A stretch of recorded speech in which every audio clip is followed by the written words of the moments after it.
Hi, and welcome back to another feature in the Interactive Shorts video series.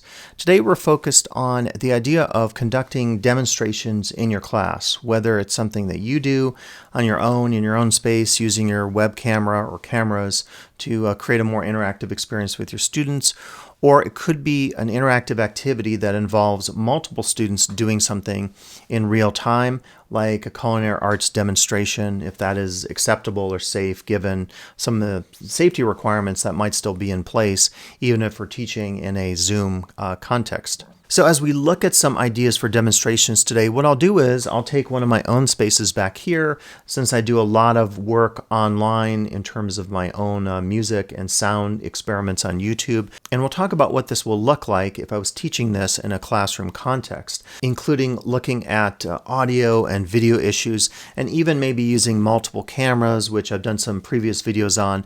It's pretty easy to do in Zoom. That just really involves you going to your video tab and shifting from one camera to the next. So we'll get into some of those experiments as well in terms of how you might think about using multiple cameras and an audio device like a microphone. We'll talk about sound as well in some ways that maybe will make your online demonstration more meaningful for your students.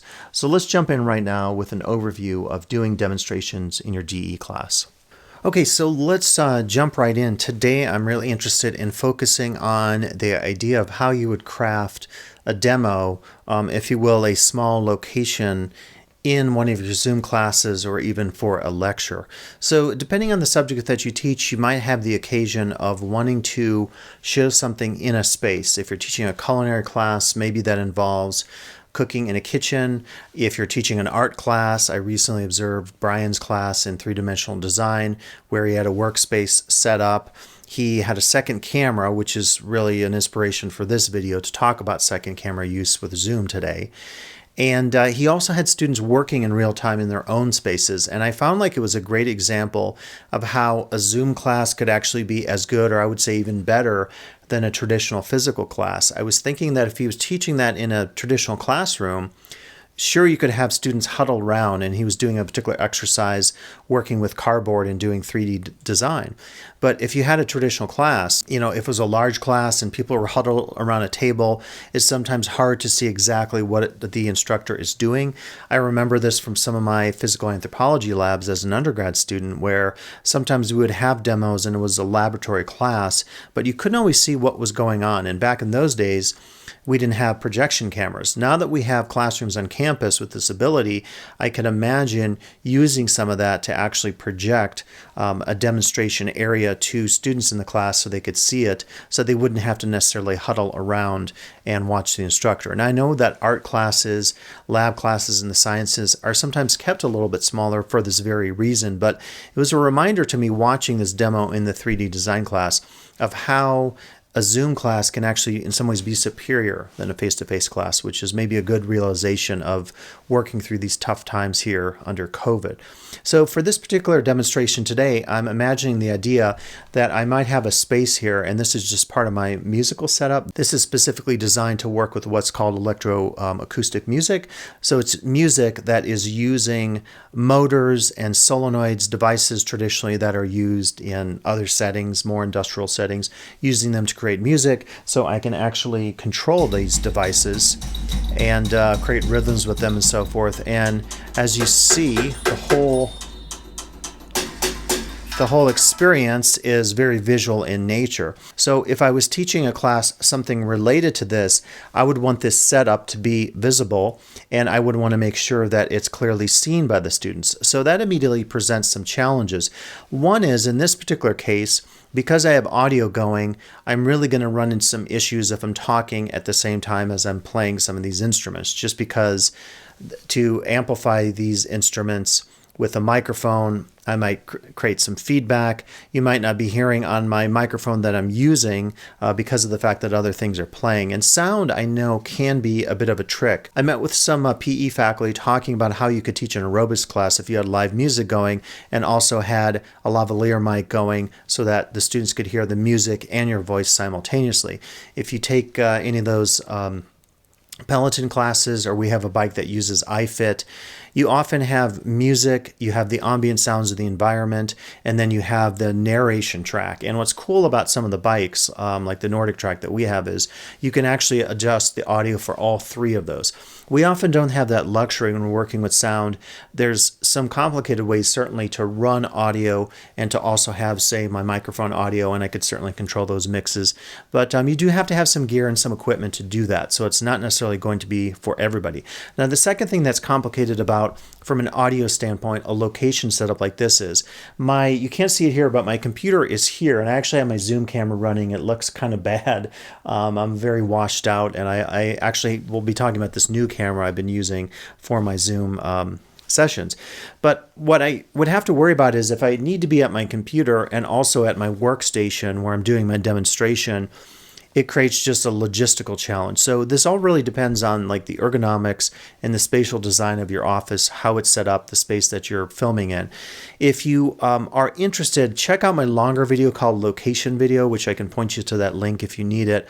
And I talk about some of the options that you have for using different cameras, different audio setup, even using a small audio recorder like this to capture your audio. So if you're doing a demonstration like this and you're doing it as a lecture and it's not live and you're just filming it, you could think about using an audio recorder or a lavalier mic, maybe not an XLR mic like this, in such a way that it would allow you some control over the audio so that your voice can be at the right level, versus if there's any sound in your demonstration, you can really control those levels. So I think, issue number one to think about in setting up a demonstration space is thinking about the audio. The audio, I would say, tends to be easier in most cases, unless you have a lot of sound devices going on like in this one, for the simple fact that you're probably typically showing something with a camera and then using audio, which probably will just be your narration track. If you're speaking live to your students over Zoom, or if you're recording it for a lecture purpose to show students something and you have a narration. So the audio part, I think, can be pretty easy. I also have a video on audio issues and sound connected to Zoom, connected to any of your teaching or lectures that you might be doing. So check that one out as well. The second issue is, I think, where things get a little bit complicated, and that is your video. So to think about specifically, what is your video setup going to be? If I have a live session going like I do in Zoom here from my bad camera from the Mac, what I could do is I could just go into my session and do the switching of cameras over. So if I have, let's say, a camera going on my computer and I have a secondary one, maybe like one of these USB cameras, what I could do is have this USB camera set up somewhere. You may have to get an extension cable. I actually, for this setup here, occasionally will put a secondary camera up, and I have a very long USB 3.0 extension cable. Just want to make sure with your camera specs and everything that you're getting the right cables. But that way I can run it, and it allows me to have a really long cord, up to 20 feet if I like something like that. And that way this camera could be anywhere. Keep in mind, anything you can plug in your computer via USB with a webcam, you can keep multiplying and multiplying.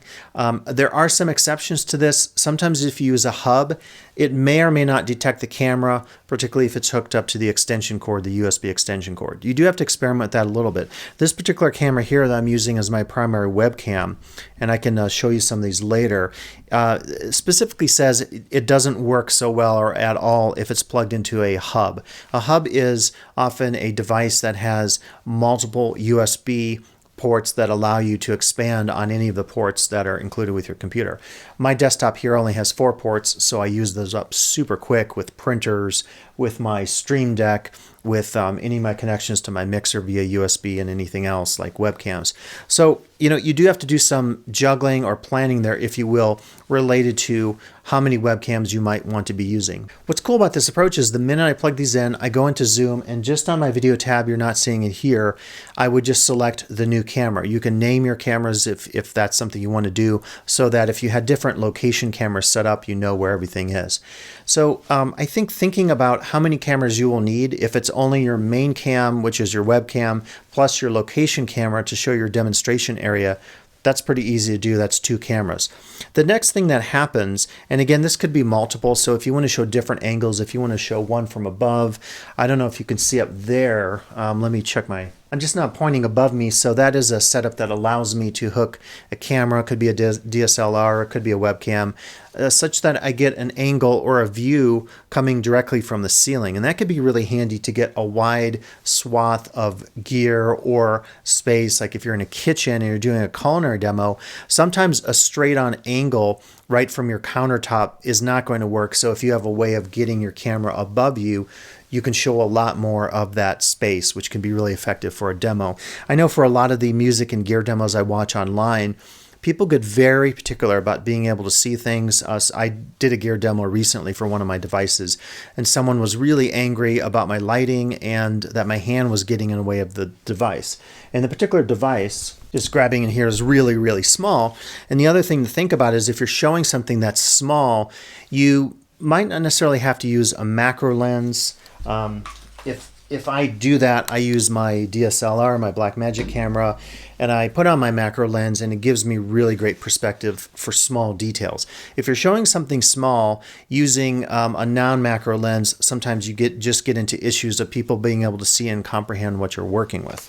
So if that's the case, you do probably have to think about just the type of camera you're using. Now, in addition to webcams, and I'll talk about mounting in a second, one option for you is if you have a DSLR or a camcorder that has typically an HDMI out.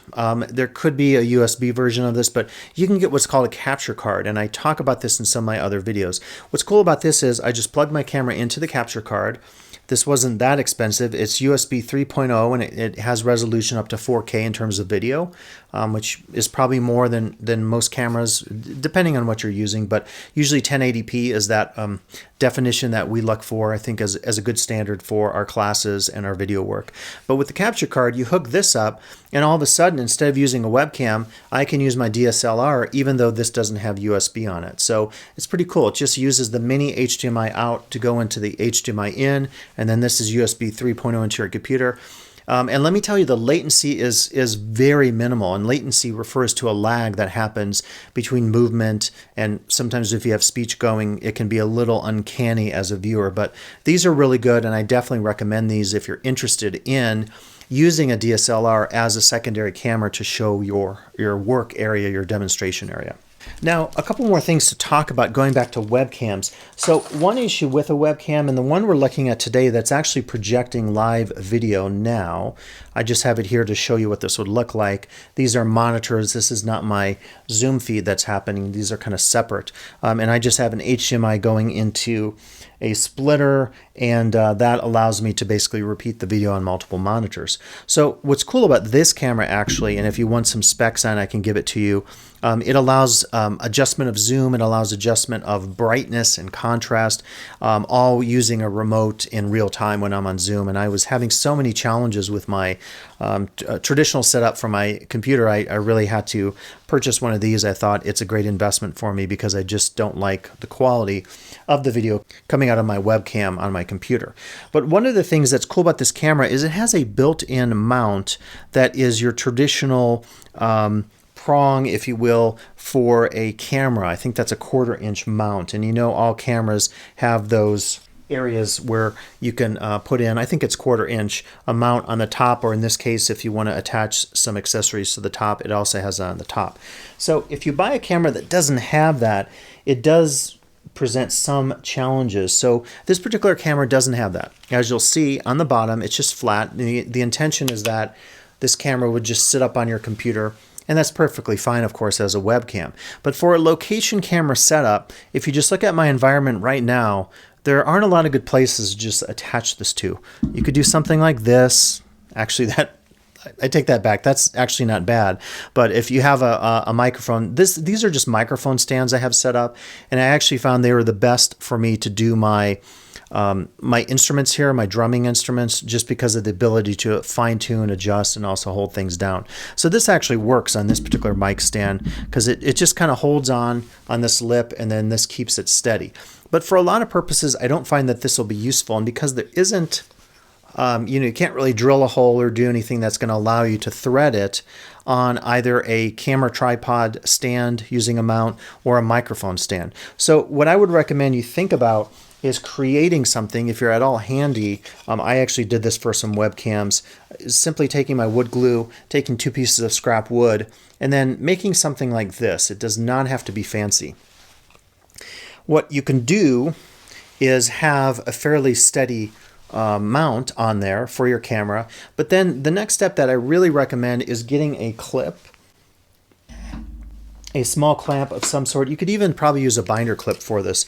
I have a ton of various clamps and clips in my shop for all kinds of things. If I'm making an instrument, or if I'm trying to hold down something like a motor in one of my setups, or you can actually see it right here. This mini guitar is being held up right here. Very simply, what's great about clips and clamps is that they are not permanent, like if you glue something or attach it permanently. So what I recommend is taking one of these, and in this case, my tip would be to find a really small clip like this and attach it at the back.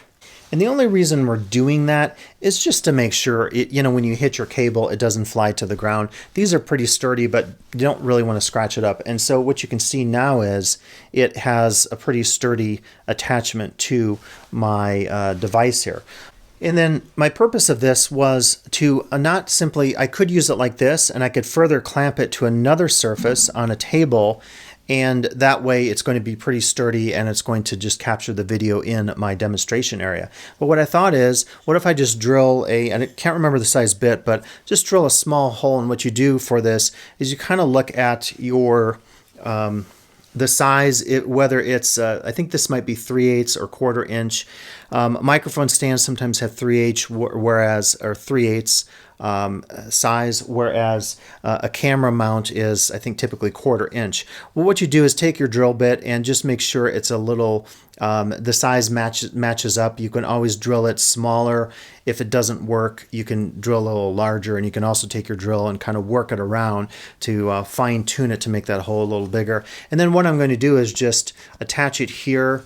It just screws on, and again, there's nothing fancy about this. It is simply a drilled hole. And then once that's screwed on, I have a tripod mount, and this is actually a stand from some other gear I have for mounting curtains for video shoots.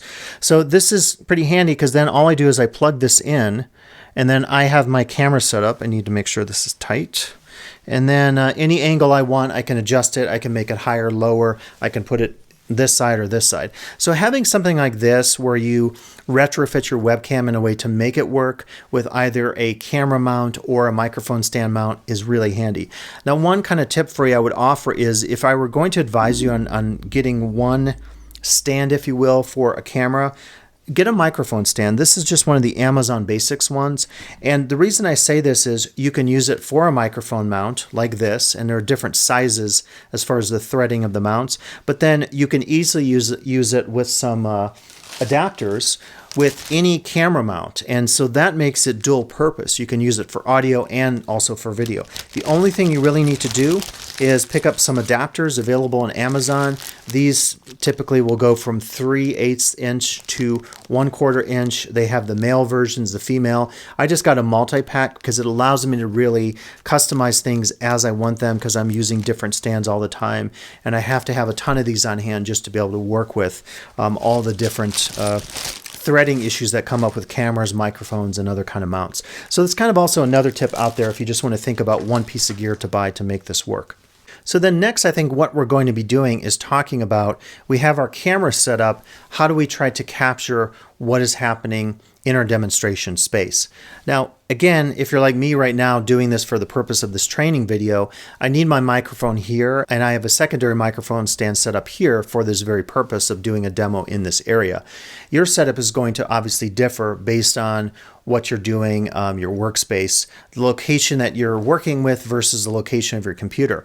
If you're doing things via Zoom, then probably you are going to be fairly close to your computer, for the sake that that you want to be running it off of your computer versus running it off your iPhone or your Android or whatever. So there is, I think, a little bit of judgment to make there about where things are in location to your main computer that's running your Zoom session. So if I was running this, I could start my class right here at my desktop setup. I can then switch the camera over to this camera, and you're seeing the feed right now on the monitors. So like I was saying before, what I would do is I would get my camera. And what I really like about having a microphone stand is if you get the boom microphone stand, you can really customize the location, obviously of a microphone, but in this case of my camera. So what you're seeing here, and I'm getting into some cable. This happens to me all the time, by the way. These cables are absolutely, let's do this. I cannot tell you how many times I struggle with the most basic thing, which is cable management in this space, but we'll plug that back in. And then what I can do with my boom stand here, the monitors are refreshing the video, is I would just pick it up. There we go. I finally got my video feed going, and then I can adjust it as ever slightly if I want. This is not particularly tight, so we'll just tighten that up a little bit. And then if I want an angle here, I'm trying to think what the best angle is. I think something like this. I maybe wouldn't want to have the monitor also in the shot, although sometimes I think it's kind of cool for purposes of aesthetics. So I could put the camera wherever I like it, and then whatever my space is as I'm working on it, I could see if everything is in the screen. So I notice that my chimes back here are not in the picture. So maybe I do something more like that, and then that way I can get those in there, make sure all the instruments are going. And I think they are. So I just want to think about, as the class is going live, if I'm doing this as a live session, can the students see everything that's happening in your demonstration space? Then what I would typically do is do whatever it is I'm doing in this space, and I probably wouldn't have the ability, with a distance here over 10 feet between my computer and the space, to both be at the computer simultaneously and be in my demonstration space. So it's a little bit of management to think about spatial organization, and if you need to use your keyboard for anything like answering questions, then you just have to think about maybe taking a break, or look at your monitor, and if you have it in the right view, look at your computer, and if you have it in the right view, you could see if a hand is raised, you could see maybe if comments are popping up in the chat room. But as we all discovered during COVID, you really almost need a helper just to help with the chat, to see who's raising hands and deal with all the dynamics of things. So it's not the easiest thing to do to run a demonstration space with one camera and constantly be monitoring your computer at the same time. So definitely something to think about in terms of managing all that information. Now, one last thing I think we can think about is also lighting. So lighting is something you could approach. You could use certainly lights like these Philips adjustable lights. What's cool about these is I can actually use an app. They're all hooked up on Wi-Fi. I have quite a few in this space, and I can just do different colors if I want. You could do that for emphasis. You could also use these as spotlights, to put more light and detail to allow students to better see your demonstration. You can see right over here, I just shifted the camera there so you could see it, but so I have a light right over there, and that's really nice because I can adjust it in such ways that I can put more light on my subject. I can adjust with shadows, whatever really I want to do. So I could fine tune the space. I could really think about lighting. Again, I could think about the place of my camera. I could think about any audio issues. And then I could really just jump in and do the demo. So I'll just show you a little bit of how this works in real time. And you can get a sense of how maybe a student might be viewing this in a Zoom session, or how it might even be used in a pre-recorded class.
So that will do it today.